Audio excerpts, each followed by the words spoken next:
Hello everybody, and we are back with Tempo Championship / EURL. Today for the Canadian Grand Prix. We're starting third on the grid, and I am wearing a Ukraine helmet as a tribute to the war that's going on over there right now. And yes, we had a little ceremony as well before this race started, where we just drove a lap around with blue and yellow cars. Didn't catch that on video, but we did that anyway. But now it's time for 5 lights are on. And it's lights out, and away we go. We get a great start. ALPINE wheel spins a bit. Carl Victor wheel spins even more and gets a terrible start as we are already ahead of the two heading into turn 1. So he rushes out as he slammed into a car that was stalled on the grid. And there we go. We are leading the race after the first 2 corners. And that was such a hectic start to the race. Absolutely crazy, insane start we got. Took full advantage of the cars wheel spinning ahead of us, and we are now in P1. Now they're having another look at the start on the replay. You can see we are there in P3. Everyone else gets such bad starts. It's that Sui who stalled on the grid. I think it was ALPINE actually who stalled on the grid. And Sui just smashes straight into him. But look at us in P1 already side by side with Carl Victor. We managed to make him take the tightest possible line through turn 1, which then gives us the slingshot onto this little straight. And that's already when the safety car has been deployed, and we were ahead once the safety car was deployed, so that's very lucky from us. Safety car coming in on lap 3, and we have the pleasure of pacing the field, and we are off right from after the final chicane.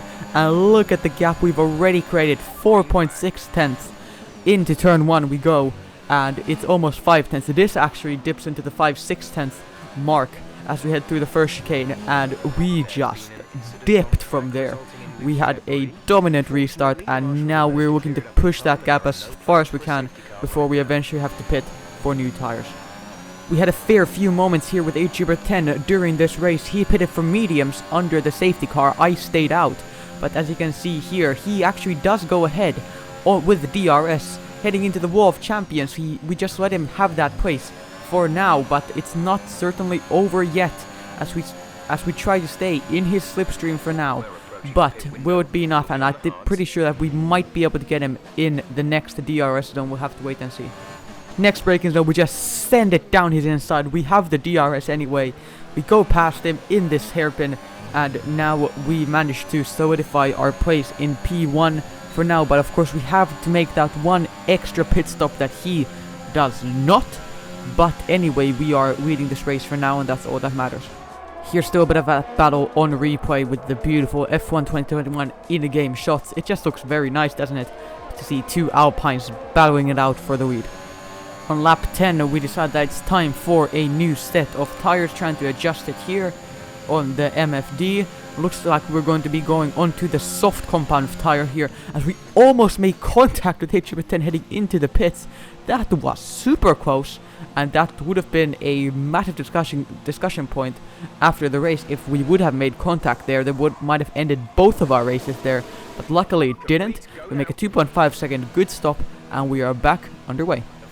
This race had absolutely no action, and you can see the gap staying as a solid 10 seconds between me and ALPINE. I tried to go a bit over optimistically to that chicane. It doesn't work out, does it? We spin, we have to let ALPINE by, and now we have a massive job in trying to catch him back up, but let's see how that goes.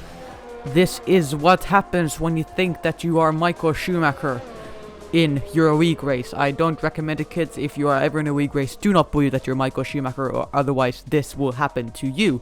Just a little friendly reminder. But now back to catching ALPINE. After a few laps of relentless chasing, ALPINE pulls into the pits, and we re-inherit P2 from him, and now it is just going to be chill racing till the end. Assuming we don't make any mistakes, this should be a fairly easy P2 and a 1-2 for ALPINE. There it is, boys. We are coming home for our best finish in Tempo Championship history, and also this season equalizing our record of P2. And I have to say, I'm very happy with that 1-2 for ALPINE on a special weekend as well, where the war indeed broke out in Ukraine. So it makes it that bit more special, and my helmet also has more meaning, and that is awesome from our perspective that we get a 1-2 from this race. and I'm just very happy with that. And with that being said, that's video over today. I hope you enjoyed, and goodbye.